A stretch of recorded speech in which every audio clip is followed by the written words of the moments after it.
नमस्कार, मी कल्पना. तुमचे अगदी मनापासून स्वागत करते. सर्वांना श्री स्वामी समर्थ. आज मी तुम्हाला आहे ना खूप सोप्या पद्धतीमध्ये भाज्यांपासून भजी बनवून दाखवणार आहे.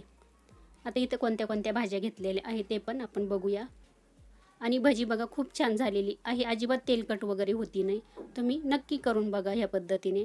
आणि मध्ये पण खूप छान असे क्रिस्पी होतात. लहान मुलांना पण आवडतील आणि मोठ्यांना पण आवडतील.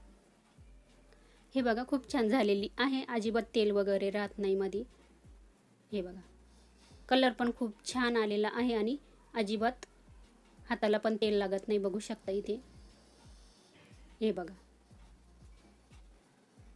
आता इथे बघा, चला आपण रेसिपीला सुरुवात करू. त्याच्या आधी व्हिडिओ तुम्हाला थोडा जरी आवडला ना, व्हिडिओला लाईक करायचं आहे आणि सबस्क्राईब पण करायचं आहे.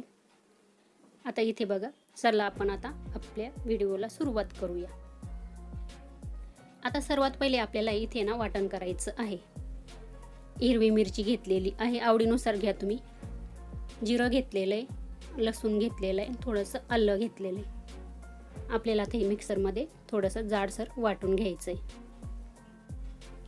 हे बघा थोडंसं जाडच असं आबडधोबड वाटायचं आहे, जास्त बारीक नाही करायचं आणि आपल्याला पाणी नाही घालायचं याच्यामध्ये. आता इथे बघा एक भांडं घेतलेलं आहे.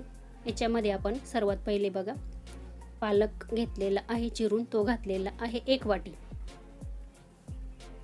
आता इथे तुम्ही भाज्यांचं प्रमाण कमी जास्त करू शकता.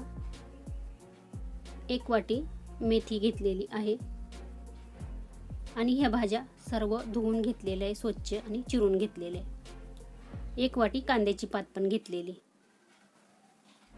अर्धी वाटी बारीक चिरलेली कोथिंबीर घेतलेली. आता याच्यामध्ये आपण 1 कांदा पण घातलेला आहे चिरून.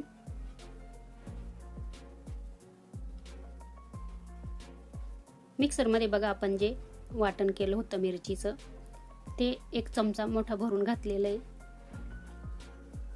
हळद घातलेली आहे. ओवा थोडासा हातावर क्रश करून घातलेला आहे आणि ओवा घालाच तुम्ही पण थोडा का होईना. चिमूटभर हिंग पण घालायचं आहे. आपला बेसनाचा पदार्थ आहे त्याच्यामुळे. चवीनुसार मीठ घालायचं आहे. मीठ थोडं कमी घालायचं आहे पण, कारण का भाजी जास्त दिसते. आता इथे 2 चमचे आपल्याला तांदळाचं पीठ घालायचं आहे. याने खूप छान असा क्रिस्पीपणा येतो. आता इथे बघा मी एक भांड्यामध्ये बेसन पीठ घेतलेलं आहे. आता सर्वात पहिले आपण 2 किंवा 3 चमचेच घालू. आपल्याला आता हे मिक्स करून घ्यायचं आहे. आता इथे ना आपण भाज्या पहिले धुवून घेतलेल्या आहे, त्याच्यामुळे भाजीला ओलसरपणा पण आहे. त्याच्यामुळे आपल्याला जास्त पाण्याचा वापर करायचा नाही. आपण थोडंच पाणी घालणार आहोत पुढे. आता इथे मी काय करते, हाताने छान मिक्स करते, म्हणजे सर्व साहित्य एकजीव होईल.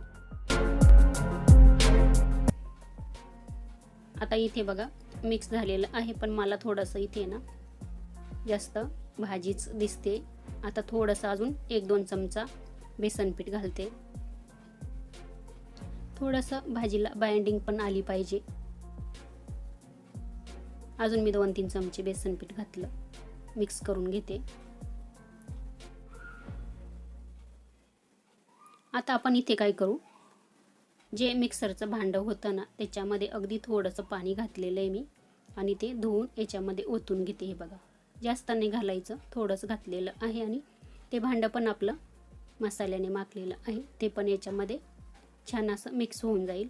आणि अगदी थोडंच घालायचं पाणी. हे बघा ह्या पद्धतीचं आपल्याला ठेवायचं आहे. हे बघा चला आता आपण भजी करायला सुरुवात करू. लोखंडाच्या कढईमध्ये मी तेल गरम करायला ठेवलेलं आहे गॅसवरती. आता इथे आपल्याला भजी सोडताना थोडेसे जास्त पण असे मोठे नाही सोडायचे आणि जास्त गोळा नाही ठेवायचा, थोडेसे असे पसरट ठेवायचे आहे, कारण का आपण याच्यामध्ये सोड्याचा वापर केलेला नाही.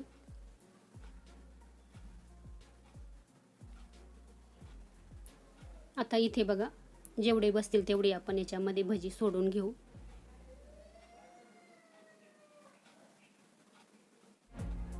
आता इथे ना भजी ना वरती येईपर्यंत आपल्याला अजिबात हलवायचे नाही. छान असे बघा त्यांचे तेच वरती येतील. हे बघा आता इथे 2 मिनटं झालेली आहे आणि गॅस आपल्याला मोठाच ठेवायचा आहे. आपण आता हे बघा छान असे वरती आलेले आहे आणि बुडबुडे थोडेसे कमी झालेले. आपण आता पलटी मारून घेऊ त्याला.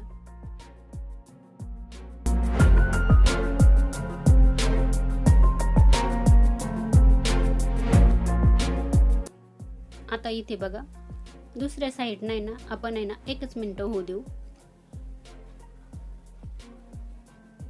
कारण का तेल आपलं भरपूर गरम आहे त्याच्यामुळे. आता इथे बघा 1 मिनिट झालेलं आहे.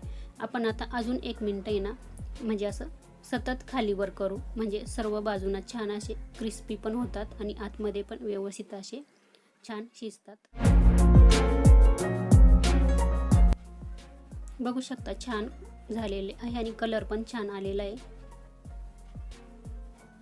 हे बघा असा कलर आला का आपल्याला काढून घ्यायचे.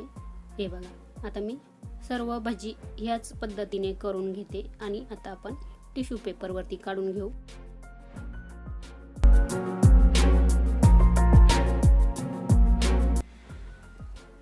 बघू शकता इथे सर्व भजी मी बनवून घेतलेली आहे आणि काढून घेतलेली आहे. अजिबात तेलकट वगैरे होती नाही, तुम्ही नक्की करून बघा.